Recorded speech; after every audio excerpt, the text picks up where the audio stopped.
If you've ever known someone who seemed to be sick all the time, you may have thought to yourself, wow, they totally have cancer, or they're totally HIV positive, but more likely you probably didn't think that at all. Our society doesn't commonly use HIV or cancer in that sense, but society still seems to think that it's perfectly normal to use terms like schizophrenia, OCD, bipolar, or psycho in the exact same metaphorical context. You've probably heard other people, or perhaps even personally used, the words bipolar or psycho or other psychiatric terms to describe people or the environment around them, but chances are those words probably don't mean what you think they mean. I've been really interested in psychology for quite a while, and due to my job in law enforcement, I've taken a greater interest in psychology due to the large number of calls I respond to that involve people who are suffering from various mental health issues. Nowadays, a lot of people, especially in the media and entertainment industry, misuse psychiatric terms and conditions as metaphors for everyday occurrences, and they form the basis for shows and movies. This misuse of psychiatric terms has led to many myths and social stigmas about mental illness. Luckily, there are some things that everyone can do to stop this. Mental ill people have been the basis for a lot of good horror movies. However, a lot of the information conveyed in these movies and other forms of media is not only misleading, but also false.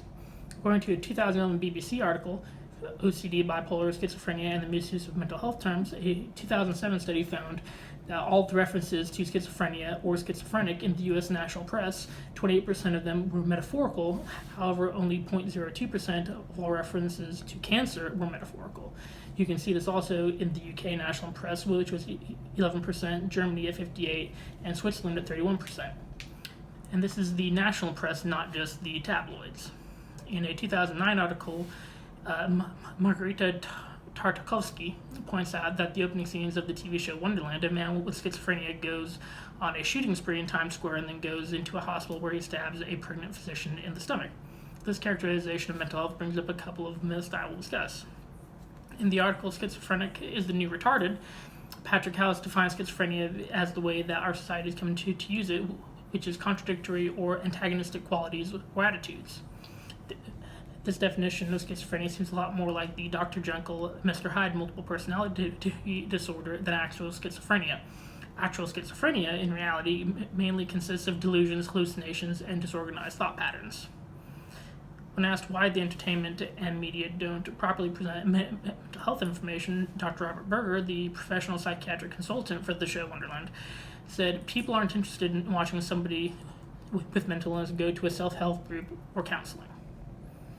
So we talked about the ways in which psychiatric conditions are put down by the media, so let's talk about the myths that has led it to do so.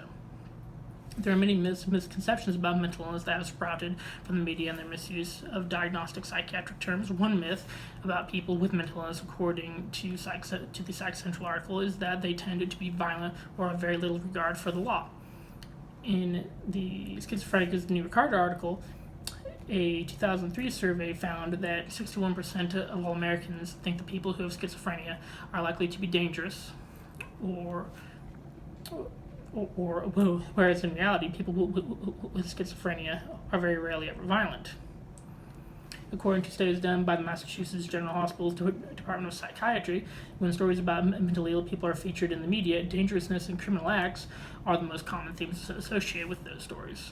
However, research has shown that when it comes to violent crime, people with mental illnesses are more likely to be the victim rather than the perpetrator. I can vouch for this from my own personal experience, as I have seen through my job that those who suffer from mental illness are usually the ones taken advantage of by criminals.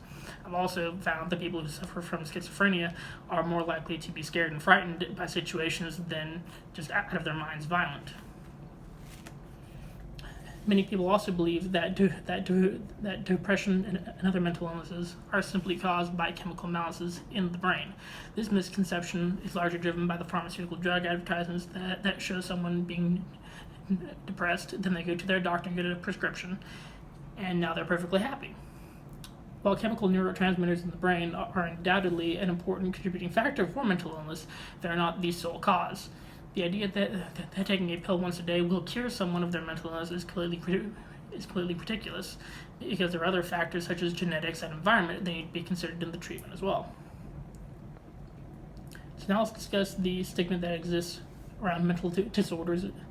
So our society has made it so that being diagnosed with with a psychiatric condition is like getting a stamp on your forehead that says you're crazy, which is something we need to bring an end to.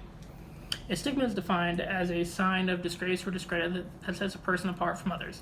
There's definitely a stigma around mental health. According to a Psych Advances journal entry, people with mental illnesses are generally ashamed to admit that they have a mental illness. In the BBC article that I mentioned earlier, they point out that even though it may be considered a joke, using terms like OCD, bipolar, autistic, or schizophrenic as metaphors belittles the already widely misunderstood conditions and helps perpetuate the stigma around them. For people who live outside the stigmatized group, the stigma may not seem to exist at all. It's just a silly little metaphor to them. What harm could it do at all? However, this is an issue of perspective, not a fact. For someone who has a mental illness and exists within the stigma, those metaphors, which are typically derogatory in nature, can make the person feel hopeless and further their mental health problems. According to the article, Stigma as a Barrier to Recovery in the Journal of Psychiatric Services, stigma of mental illness can be a damaging to the self-esteem for those who suffer from mental illness.